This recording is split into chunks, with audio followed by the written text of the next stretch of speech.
번째, 매일 샴푸하는데 어때? 그냥 대충 물 묻히고 샴푸하면 되지. 난 1, 2분이면 다 가나. 이런 분들, 두피에 물 적셔서 때를 그냥 불려만 놓고 그냥 끝난 겁니다.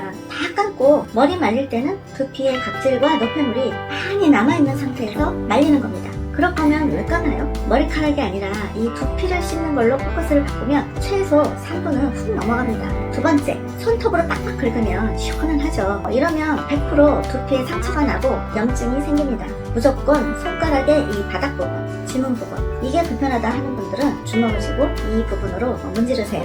세 번째, 밤에 머리 안 감고 피곤한데 귀찮은데 내일 아침에 감으면 되지 뭐. 우리 몸에서 가장 기름진 곳이 이 두피입니다. 게다가 이 두피의 모공은 일반 피부보다 3배가 더 크답니다. 하루 종일 공기 중에 미세먼지와 흘린 땀이 뭉쳐서 두피 모공 속을 막 침투하고 있어요. 거기다가 머리 감고 외출할 때 보통 머리에 뭐 바르시죠? 에센스, 오일, 아니면 왁스나 스프레이 같은 헤어 제품도 범벅이 된 채로 그냥 주무신다고요. 곰팡이균들에게 부패 파티를 차려주는 거랍니다. 정리하면요, 밤에 머리 감는 건 필수, 아침에 감는 건 선택입니다. 네 번째, 나이 들수록 뜨끈뜨끈한 물로 씻는 거 좋아하시죠? 피곤도 풀리는 것 같고 기분 좋잖아요. 그런데 뜨끈한 물은 두피에 꼭 필요한 보호막까지 싹 벗겨내서 사막처럼 건조하게 만듭니다. 반대로 찬물이 건강에 좋다고 일부러 찬물로 샤워하면서 머리도 같이 감는 분들도 있으시죠. 하지만 찬물은 기름기와 노폐물을 너무 많이 남겨놓습니다. 정답은 내 체온과 비슷한 미지근한 물입니다. 일부러라도 자꾸 물 온도를 미지근하게 맞춰주세요. 다섯 번째, 샴푸 펌프할 때 습관적으로 막 3번, 4번, 5번 듬뿍듬뿍 짜서 거품도 풍성하게 나고 좋을 것 같죠.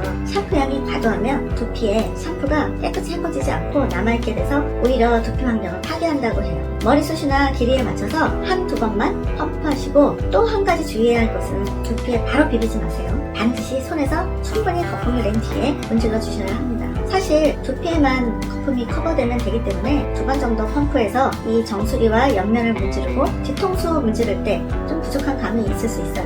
그때는 추가로 반만 펌프해서 거품 내서 문지릅니다. 여섯 번째, 머리 감았으면 됐지. 드라이는 자연 건조하는 게 더 나을 수도 있잖아. 드라이하기 귀찮고 중요하지 않은 것 같고 그래서 대충 말리고 물기 아직 있는데 그냥 잔 적도 있고요. 아예 수건 하나 베개에 깔고 그냥 잔 적도 있어요.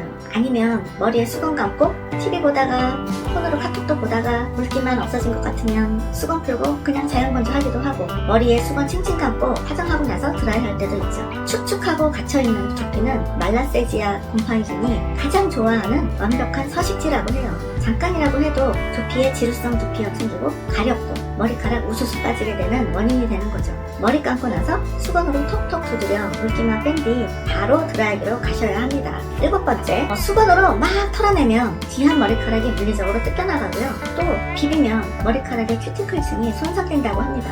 좀 전에도 말씀드렸지만 그냥 톡톡 두드려주세요. 여덟 번째, 드라이할 때 얼른 말리고 자야 되니까 또는 외출해야 되니까 젖어있는 두피에 드라이기 뜨거운 바람을 막 대면 두피 수분이 확 날아가면서 쩍쩍 갈라지게 됩니다.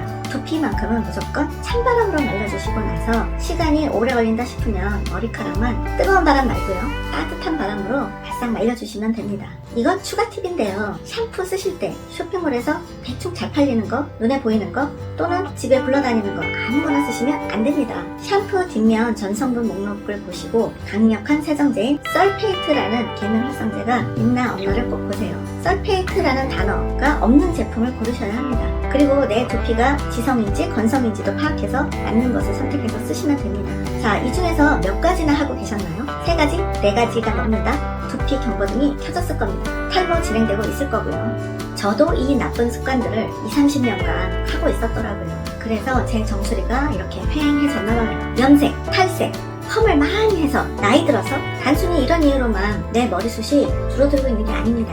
우리 집은 탈모 유전 없는데 나 머리숱 엄청 많아, 이런 분들도 바로 오늘 소개해드리는 이 8가지 샴푸 습관 중 한 개라도 해당되고 그 습관이 20년 이상 지속되었다면 탈모가 이미 시작되고 있는 겁니다. 심지어 비싼 돈 들여서 탈모 시술을 받거나 좋은 탈모약을 챙겨 드시는 분들도 이 8가지 습관 중 몇 개에 해당하는지 한번 체크해보세요.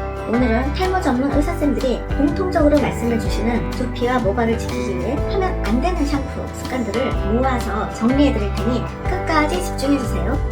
샴푸법이 얼마나 중요하냐면요. 탈모 전문 의사 선생님들이 비싼 시술보다도 먼저 깐깐하게 체크하는 게 바로 샴푸법이라고 해요. 기껏 돈 들여서 살려놓은 머리카락을 매일 잘못 감아서 다시 수거해가면 안 되잖아요. 헤어샵의 헤어 디자이너 분들도 집에서 샴푸 제대로 하면 샵에서 두피 딥클렌징 같은 케어가 필요 없다고 할 정도예요. 자, 그럼 어떻게 샴푸해야 하는지가 굉장히 중요하죠. 지금 이 영상 보시면서 순서대로 따라만 해보세요. 머리 감기 전에 머리 빗기 굳이 내 머리카락이 엉켜서 머리 감을 때 뜯겨나가는 경우가 의외로 많답니다. 게다가 1차적으로 노폐물과 각질 제거도 되고요. 머리 빗을 때 자연스럽게 떨어지는 휴지기 머리카락들은 미리 걸러내는 게 좋다고 합니다.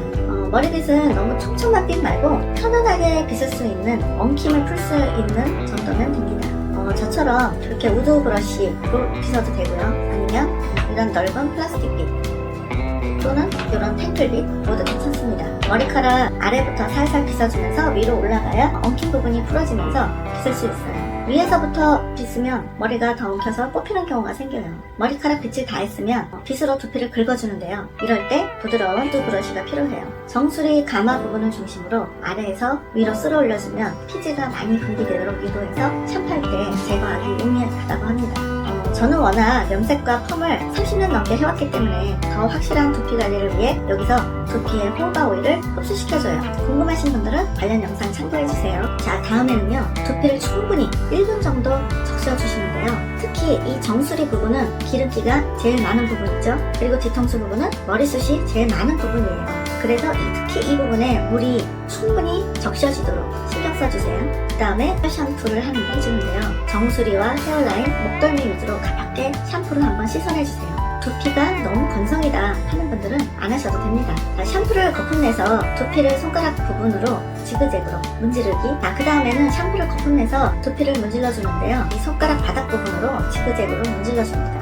문지를 때는 이렇게 해보세요. 정수리 가운데 부분, 정수리 바깥쪽, 귀 뒤에서 정수리로 끌어올리기, 후두부 바깥쪽에서 안쪽으로, 목 경계선, 목덜미에서 뒤통수 방향으로 각 2번씩 해주세요. 샴푸는 두피를 닦아낸다는 느낌으로 해주세요. 모발은 두피 문지르고 남은 검으로도 충분히 자연스럽게 씻어줍니다. 헹굴 때는 2분 이상 충분히 헹궈주시고요. 헹굴 때 샴푸가 두피에 남지 않아야 되니까 손으로 두드리면서 꼼꼼히 헹궈주세요. 트리트먼트는 모발에만, 트리트먼트 하실 때는 이 실리콘 성분이 모공을 막을 수 있기 때문에 모발에만 발라주세요. 말릴 때는 수건으로 톡톡 두드려서 물기를 뺍니다. 아시죠? 수건 두르고 오래 있지 않기. 찬바람으로 두피를 싹 말려야 하는데요. 그 다음에 미지근한 바람으로 머리카락을 말리시면 됩니다. 아시죠? 자연건조는 안 돼요. 여기서 꿀팁. 샴푸할 때나 헹굴 때 놓치기 쉽고 노폐물이 많이 쌓여있는 곳이 몇 군데 있는데요. 이마 경계선 헤어라인, 정수리에서 양옆 뒤쪽으로 내려가는 경계 부분, 정수리에서 뒤통수로 내려가는 경계선, 가마라고 하죠.